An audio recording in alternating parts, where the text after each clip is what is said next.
Hello there, a very good evening and welcome to another edition of Primetime News on TV1. I'm Charlene Benedict for the Newsfirst team. And I'm Naveksha Gunasekara. Here are your headlines for tonight.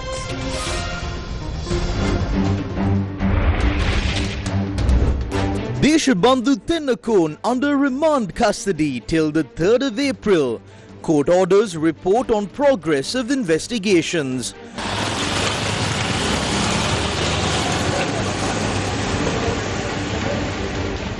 Local government election to be held on the 6th of May.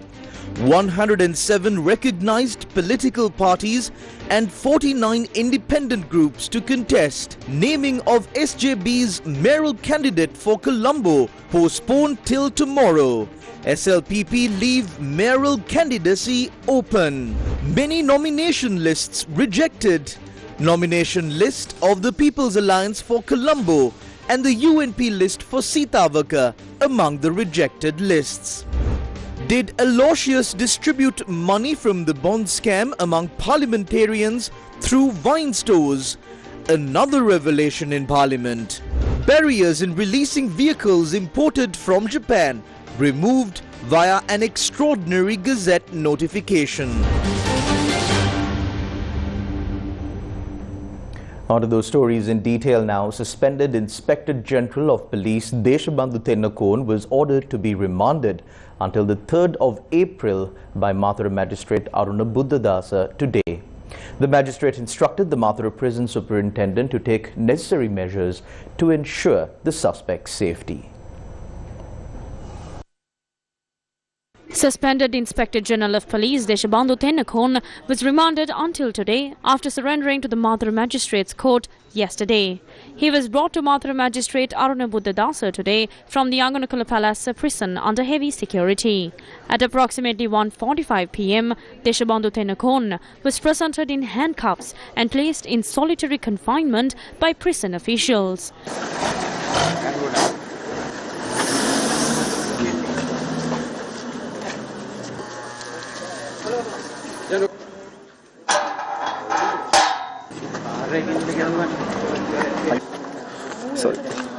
At around 2:45 p.m, the magistrate issued a 12-page bail order rejecting Tennakon's bail application based on two significant reasons.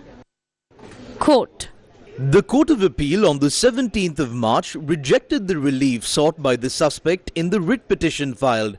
According to those orders, granting bail to the suspect at this stage could hinder ongoing investigations. The Court of Appeal's decision also instructed appropriate actions against those who aided the suspect in evading arrest for 20 days. Granting bail to the suspect now could complicate the enforcement of those orders. Additionally, the court considered the submissions made by the Attorney General yesterday. Taking these factors into account, the court rejects the bail application and remands the suspect until the 3rd of April. Unquote. The magistrate ordered the complainant's lawyers to conduct a thorough investigation and report progress. He also instructed investigations into those who aided the suspect in evading arrest.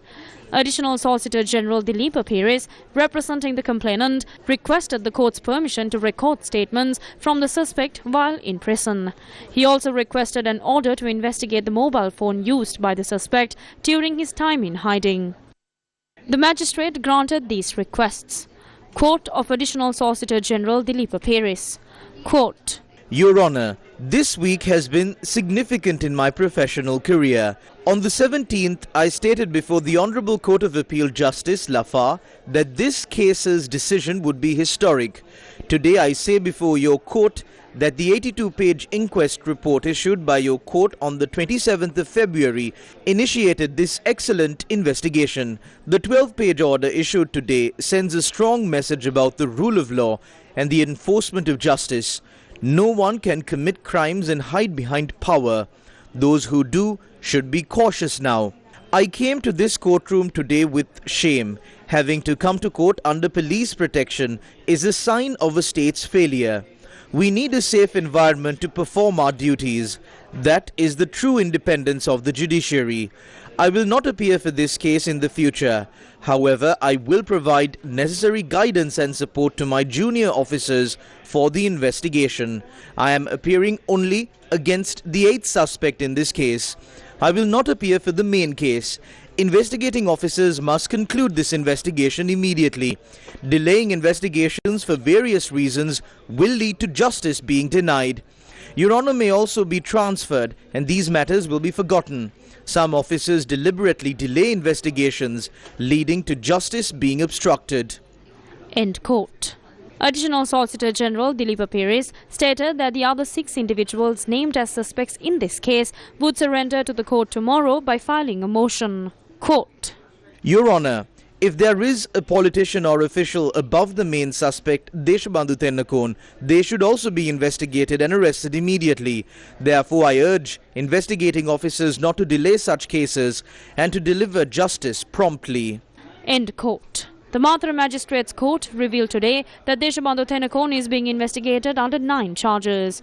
These charges include dereliction of duty as a government employee, using 8 officers in an illegal assembly for criminal purposes, shooting to intimidate and conspire to cause harm, fabricating false evidence, causing harm with fire or explosives, criminal coercion, causing the death of a police officer through deliberate negligence, causing damage to public property and committing an offence with an automatic firearm. The local government election Sri Lanka 2025. The National Election Commission has announced that local government elections will be held on the 6th of May. In a statement issued this afternoon, the Commission revealed that 107 registered political parties and 49 independent groups have submitted their nominations. All returning officers have confirmed that the election will be held on the 6th of May. Accordingly, the local government elections are scheduled for the 6th of May 2025 from 7 a.m. to 4 p.m., including those local government institutions that issued nomination notices on the 3rd day. The New Year festival, a cultural celebration particularly significant in our country, continues until the 6th of May, the day of the election. There is also a plan to carry out various religious rituals, and with May Day approaching, I believe this is being leveraged for political purposes. Meanwhile, 17 nomination papers submitted for the Colombo district have been rejected. Colombo මහනගර සභාවට ඉදිරිපත් වූ නාම යෝජනා අතරින් 5 nominations, including one from the Podujana Eksath Peramuna, were rejected out of those submitted for the Colombo Municipal Council. It included nominations submitted by the Democratic National Alliance and nominations submitted by 3 independent groups. Similarly, the nomination submitted by the United National Party for the Sitavaka Pradeshya Sabha was rejected, as was the nomination paper from the Sri Lanka Communist Party for the Sri Jayawardhanapura Kotte Municipal Council. Also, the nominations submitted by an independent group for the Homagama Pradeshya Sabha was rejected. Additionally, nomination papers submitted by the All Ceylon Tamil Congress for the Dehivala Mount Lavinia Municipal Council, as well as the nomination papers submitted by an independent group, were rejected. The nominations submitted by an independent group for the Moratuwa Municipal Council was rejected. Similarly, the nomination papers submitted by an independent group and the Devana Parapura for the Kaduvila Municipal Council were also rejected. The nomination paper submitted by the Podujana Eksath Peramuna for the Maharagama Municipal Council was rejected. The nomination paper submitted by the Lanka Janata Party for the Kasbeva Municipal Council was rejected. The nomination paper submitted by the Devana Parapura for the Kotikavatta Mulleriya Pradeshya Sabha was also rejected. කොටිකාවත්ත මුල්ලේරියා ප්‍රාදේශ සභාව සඳහා දෙවන පරපුර විසින් ඉදිරිපත් කරන ලද නාම යෝජනා පත්‍රය ප්‍රතික්ෂේප කරනු ලැබුවා. The nomination list for Colombo of the National People's Power was submitted by a group including NPP mayoral candidate Bry Kelly Balthazar and Deputy Minister Sunil Vatagala. We have a very strong team at the top. We need a similar team for the lower level as well. We would like to confirm that the NPP will secure power in the Colombo Municipal Council. The Samagi Jana Balavege and the Sri Lanka Podujana Peramuna have not yet named their mayoral candidates for Colombo. කවුද දැන් මෙයාම නගරාධිපති අපේක්ෂකයා මම හිතනවා අපි ඒක හිත ප්‍රකාශයටපත් කරනවා කවුද අපේ නගරාධිපති අපේක්ෂකයා අපි පක්ෂය තීරණය කර ප්‍රතිපත්තිය කිසිම තැනක නගරාධිපති හෝ සභාපති අපේක්ෂකෙක් නම් කරන්නේ නැහැ කියලා එක් අපේක්ෂකයා කටයුතු කරන ආකාරය දිහා බලලා ඒ අනුව ජයග්‍රහණයෙන් පසු අවශ්‍ය තීරණ ගැනීම සිදු කරනවා. The United National Party also handed over their nominations for the Colombo Municipal Council. අපි කණ්ඩායම් නායකයින් පුරපති අපේක්ෂකයින් ඉදිරිපත් කරද්දී කෘත්‍යාධිකාරී මණ්ඩලයෙන් තමයි ඒ තීන්දුව ගන්නෙ. ලබන සතියේ කෘත්‍යාධිකාරී මණ්ඩල රැස්වීමක් තියෙනවා. ඒ තීන්දුව දෙනවා. Samagi Janabalvega and the Polujan Eksat Peramuna submitted their nominations for the Kalathura district today. Meanwhile, SJB MP Jagat Vitana accused officials regarding nominations and protests.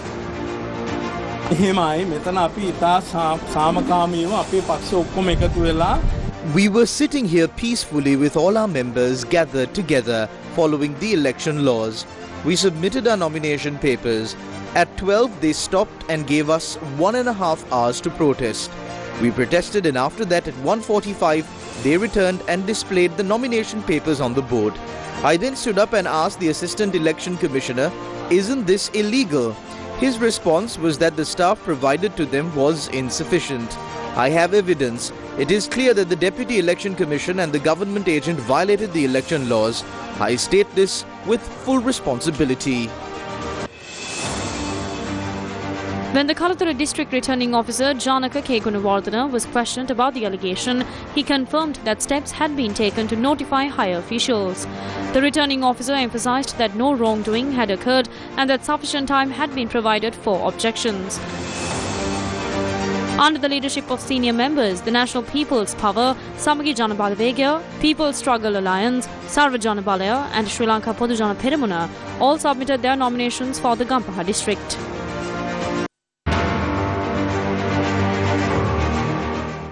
Major political parties and groups submitted nominations for 17 local government institutions in the Jaffna district of the Northern Province. The National People's Power submitted their nominations under the leadership of Fisheries Minister Ramalingam Chandrasekaran. Former Minister Douglas Devananda represented the EPDP party, while M.A. Sumandiran, the Secretary of the Lanka Tamil Aruskachi, also submitted nominations. The United National Party submitted their nominations under the leadership of Vijay Kala Maheswaran. Additionally, major political parties and groups submitted nominations for local government institutions in Kilinochchi, Mana, Mullaitivu and Vaunia districts.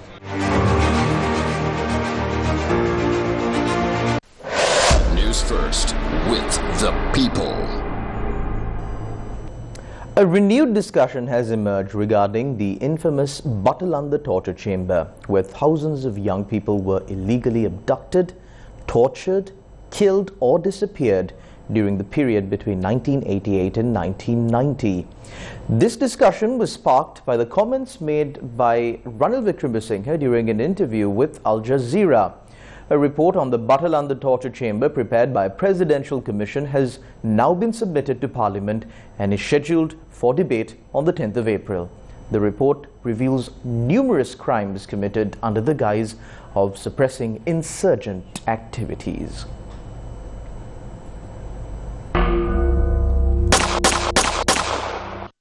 Vasila Jayasekara was a clerk at the Kalaniya branch of a state bank. On the 16th of October 1990, an armed group entered the bank and stole approximately 200,000 rupees from the vault. Jayasekara, who had 9 years of service experience, was arrested on the 18th of October, suspected of being involved in the robbery. Vasila Jayasekara was taken to the Palyagoda police station and presented before Assistant Superintendent of Police Douglas Peris. Later, Jayasekara testified before the Battalanda Commission, stating that he had no involvement in the robbery and that Douglas Peris had assaulted him.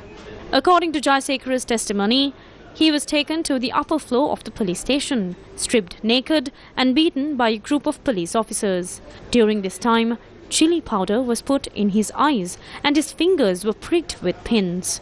After being detained at the police station for 3 days, Jayasekara was taken to the Battalanda torture chamber. In his testimony before the commission, Jayasekara stated that when he was taken there, several people were lying naked on the ground, writhing in pain. Jayasekara was taken to a room in one of the houses and stripped naked again. He testified that while he was imprisoned in the room, he heard people being beaten and screaming in pain. A few days later, Jayasekara was taken out of the house, put into a vehicle and brought back to the Paliagoda police station. He was later presented to the court. Jayasekara told the magistrate that he had been beaten and was urinating blood. The court ordered that the suspect be presented to a doctor and a judicial medical officer. On the 15th of February 1991, the police informed the court that there was no evidence against the suspect and he was released. Although no lawyer had appeared for the suspect until then, on the 3rd of June, lawyer Anil Gunawardena appeared for him. According to later revelations, Vasala Jayasekara's father was informed by Sergeant Upali Jayasekara to meet lawyer Anil Gunawardena if he wanted his son to be released from prison. The sergeant informed Jayasekara's father to meet the lawyer on Varagoda Road in Kalaniya. Jayasekara's father met the lawyer, who demanded 50,000 rupees, promising to secure Vasala's release. According to the lawyer, the money was needed to be given to Assistant Superintendent of Police Douglas Pierce. Vasala Jayasekara was released after this process. Previously, Earl Sugi Pereira, also known as Sydney, was kidnapped and money was extorted in a similar manner. These kidnappings and extortion attempts occurred while Rohan Vijayveera, the leader of the Janata Vimukti Peramuna, was also assassinated. Shouldn't these incidents be properly investigated and justice served to the victims? Shouldn't proper steps be taken to prevent such barbaric conditions from recurring?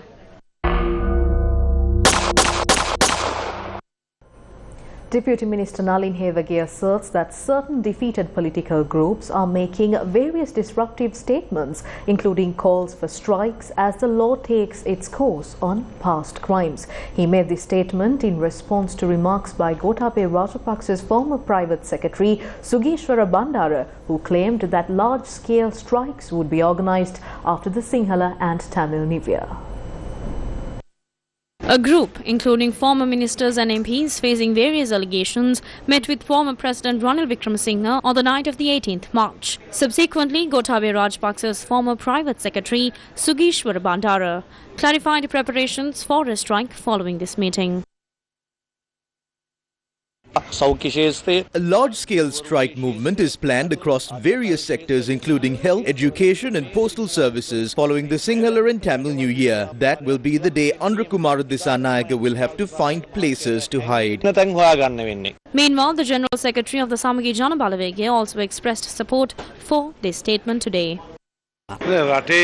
When wrong actions are being carried out in this country, I believe the entire opposition should come together and unite to stand against the government's wrongdoings. However, the Sri Lanka Podujana Peramuna states that Sugishwara Bandara's opinion does not reflect the stance of their party.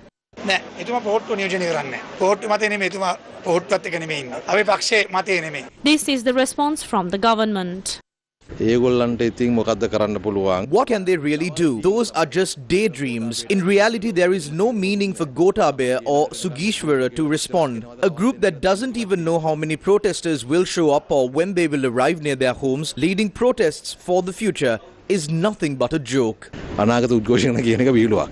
The confusion they are facing now is because the law is beginning to be enforced for the first time in this country. The police chief has been held accountable. We have specifically seen the statements made by the Attorney General. Therefore, the law is set to be enforced. Many cases will be filed in the coming months. By then, I believe the ones leading the strikes will likely end up in prison. It would be better if they prepare their protests from inside the prison. A former secretary of Gotabaya Rajapaksa has kicked him out, leaving Gotabaya stranded. Then he suggests meeting Ranil. Now Ranil, who is entangled in the Batlanda case, spent millions on his personal trips and has severely damaged his reputation. It's only after meeting Ranil that Gotabaya's subordinate, coming out alone, announces plans to lead major strikes after April. People are laughing at all of this behind their backs. Minister Vasantha Samarasinghe revealed in Parliament today that Arjuna Aloysius, who is linked to the central bank bond scam in 2015, had distributed money among parliamentarians from his alcohol manufacturing company via wine stores. He made this revelation while speaking during the debate on the expenditure head of the Finance Ministry today.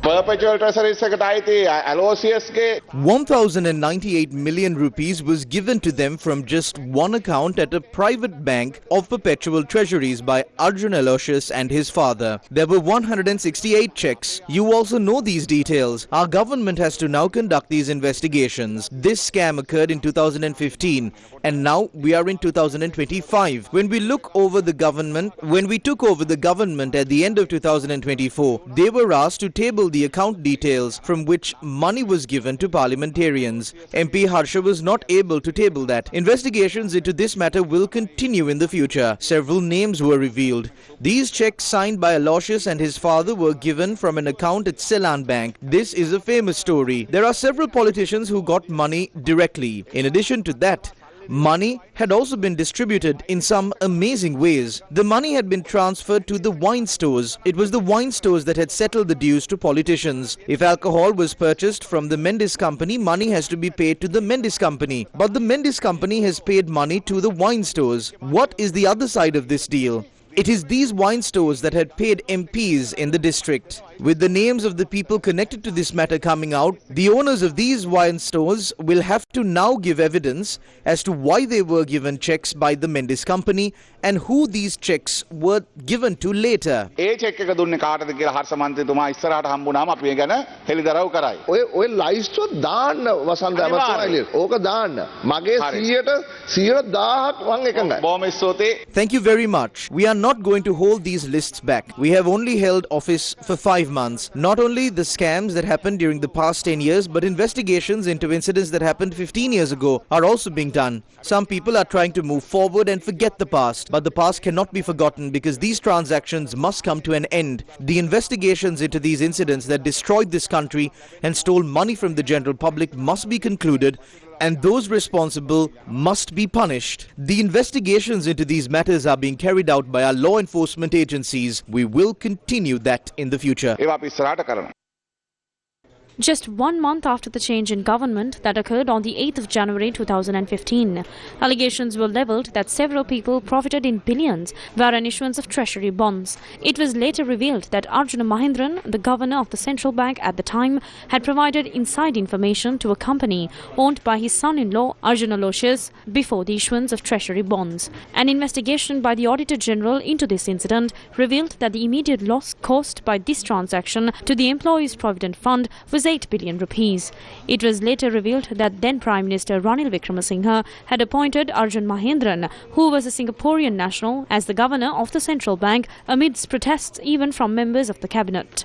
A case is currently ongoing into this incident, and although warrants and an international red notice has been issued for the arrest of Arjun Mahendran, he has not yet been taken into custody. In addition to the action pending in court, there are also reports prepared by Presidential Commission, the Co-op Committee, the Auditor General and several other agencies regarding the bond scam. An extraordinary Gazette notification was issued today to remove several barriers on releasing vehicles from a port. Following the lifting of vehicle import restrictions, a special Gazette notification has been issued to eliminate obstacles preventing the release of nearly 400 vehicles imported from Japan at the port. This Gazette notification authorizes Bureau Veritas, which issued export inspection certificates, to import these vehicles while also removing other customs-related obstacles to their release. In response to the economic crisis that hit the country in 2021, the government at the time took measures to suspend vehicle imports. Newsfirst, main sponsor. Tokyo Super, ඕන වැඩකට super.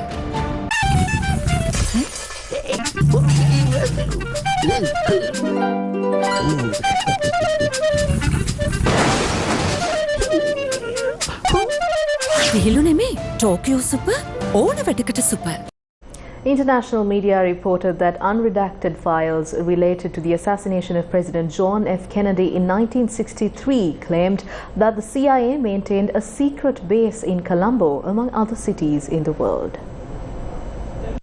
Recently declassified documents related to the 1963 assassination of former US President John F. Kennedy have unveiled startling details about CIA operations during the Cold War, including the existence of a secret base in Colombo. The revelation came to light through a post on X by Russian-backed network RT, citing files released by the US National Archives and Records Administration, or NARA. These secret CIA bases, often referred to as black sites, are clandestine facilities used for various intelligence operations, including the detention and interrogation of suspected terrorists. The existence of such bases has long been a subject of speculation and controversy. The declassified files indicate that the CIA maintained secret bases in several cities worldwide. In addition to Colombo, these cities included New Delhi and Kolkata in India, Rawalpindi in Pakistan, Tehran in Iran, Seoul in South Korea, and Tokyo in Japan. I, John Fitzgerald Kennedy, do solemnly swear that you will faithfully execute the office of President of the United States. That I will faithfully execute the office of President of the United States. John F. Kennedy was the 35th President of the United States who faced a number of foreign crises, especially in Cuba and Berlin, but managed to secure such achievements as the Nuclear Test Ban Treaty and the Alliance for Progress. He was assassinated while riding in a motorcade in Dallas on Friday, the 22nd of November 1963. He and Jacqueline Kennedy were in an open limousine riding slowly in a motorcade through downtown Dallas. At 12:30 p.m., the president was struck by 2 rifle bullets, one at the base of his neck and one in the head. He was pronounced dead shortly after arrival at Parkland Domestic Offering to assassinate President Kennedy, but that Oswald had acted alone. The Warren Commission, however, was not able to convincingly explain all the particular circumstances of Kennedy's murder. A delegation from the Japanese Defense Ministry visited the Pathfinder Foundation headquarters at River Point in Paliagoda. They were led by retired Rear Admiral Terada Hiroyuki, Director for Defense Cooperation in the Indo-Pacific Region, Indo-Pacific Regional Policy Division, Ministry of Defense, Japan.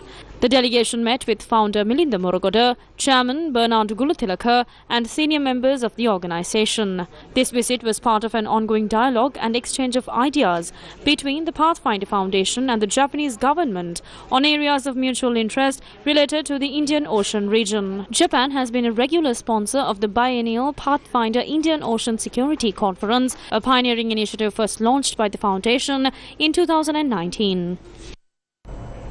The commander of the U.S. Indo-Pacific Command, Admiral Samuel J. Paparo, arrived in Sri Lanka yesterday. Admiral Samuel J. Paparo, the commander of the U.S. Indo-Pacific Command, arrived in Colombo yesterday. The U.S. Embassy in Colombo said that Admiral Paparo will remain in the country until the 21st of March. During his visit, Admiral Paparo will engage with senior Sri Lankan government officials and military leaders to reaffirm the enduring U.S.-Sri Lankan security partnership and share the U.S. vision for regional stability and security in the Indo-Pacific. Admiral Sam Paparo met with the U.S. Ambassador to Sri Lanka, Julie Chung, today. Posting on X, U.S. Ambassador to Sri Lanka, Julie Chung, noted that Admiral Sam Paparo's visit reaffirmed bilateral defense partnership with Sri Lanka and the shared vision of stability and security across the Indo-Pacific. She said that the commander's visit underscores the United States' commitment to the diplomatic and defense investments for continued peace and stability in the region. He is the 27th commander of the nation's oldest and largest combatant command. The inauguration of Sri Lanka's first seafarer wellness centre, the Palace, took place in Colombo today. The inauguration of Sri Lanka's first seafarer wellness centre, the Palace, founded and created by NUS, National Union of Seafarers Sri Lanka, was held today. Seafarers were working all the way through the pandemic, denied shore leave, denied access to crew change, having to just keep going. And the thing that seafarers said to us all of the time was that they were really disappointed that they didn't have the respect, that they felt that they were doing critical jobs, that they were maintaining the global economy as they were, but not recognised. So I think it's fantastic, to have such a beautiful facility that you've managed to put together that really shows that seafarers deserve a palace. As we all know, as a government, before we come to power, we set up a goal to make 50,000 seafarers by 2030. I hope NUSS will play a vital role in this one.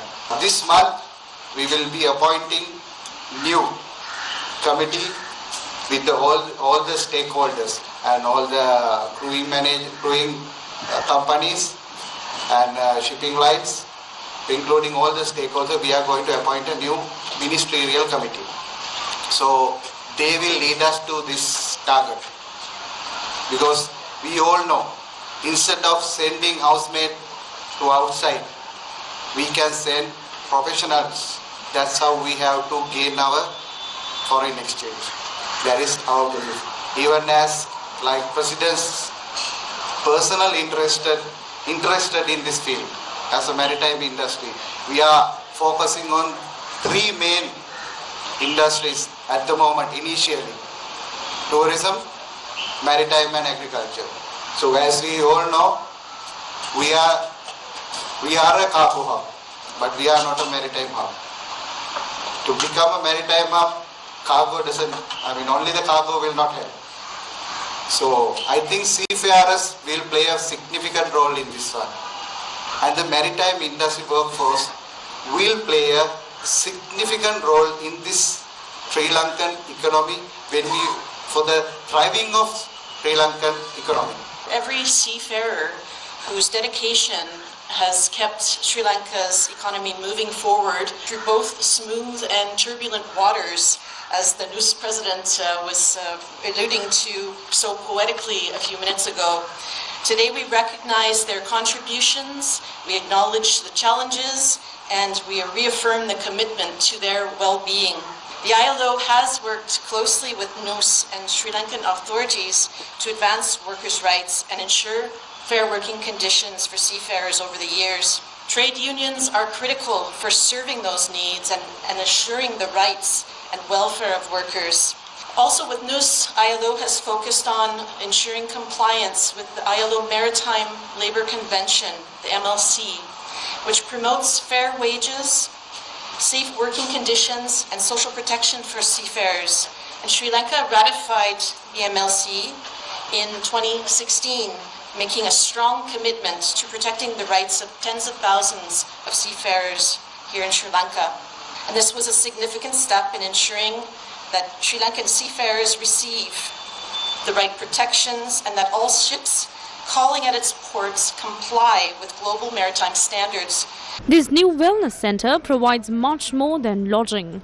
It is a sanctuary offering wellness services, recreational activities and a community atmosphere to support the physical and mental well-being of seafarers.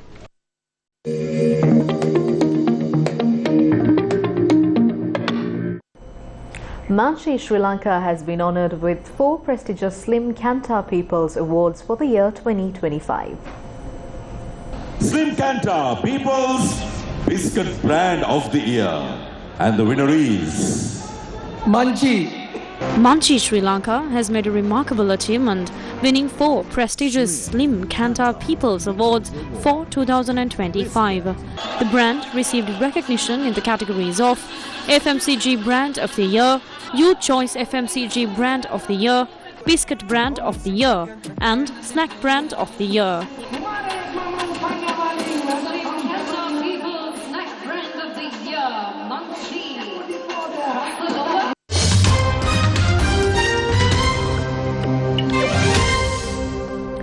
US President Donald Trump is expected to sign a long-anticipated executive order today that aims to shut down the Department of Education, acting on a key campaign pledge.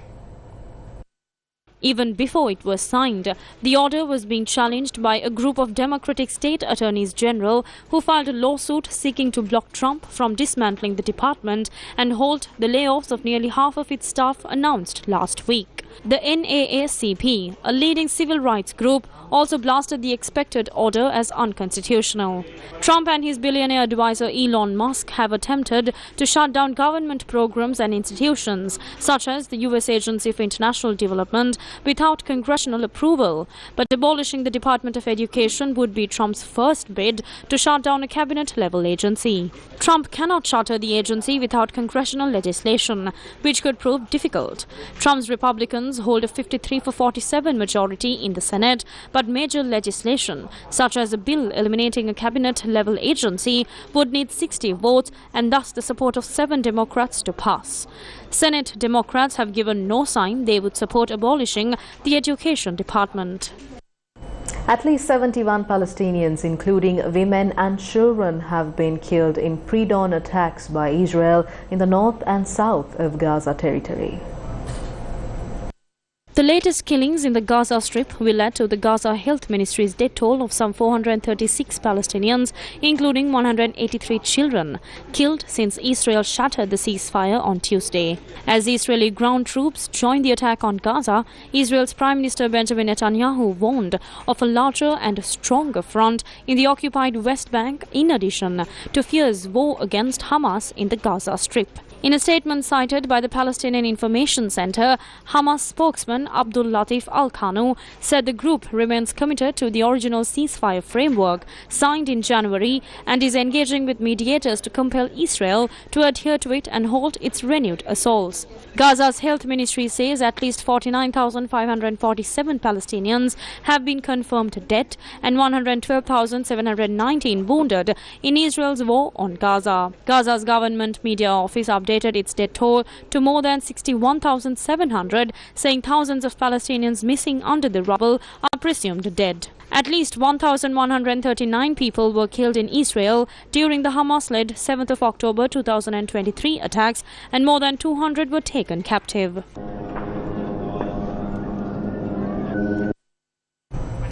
All preparations are complete for tomorrow's Sajjayana live on-stage concert. Rehearsals for the event took place today at the Stein Studios in Ratmalana. Today's happy headline is dedicated to Sajjayana live on stage. And with that, we wrap up Primetime News on TV1 for tonight. Thank you for watching. Good night.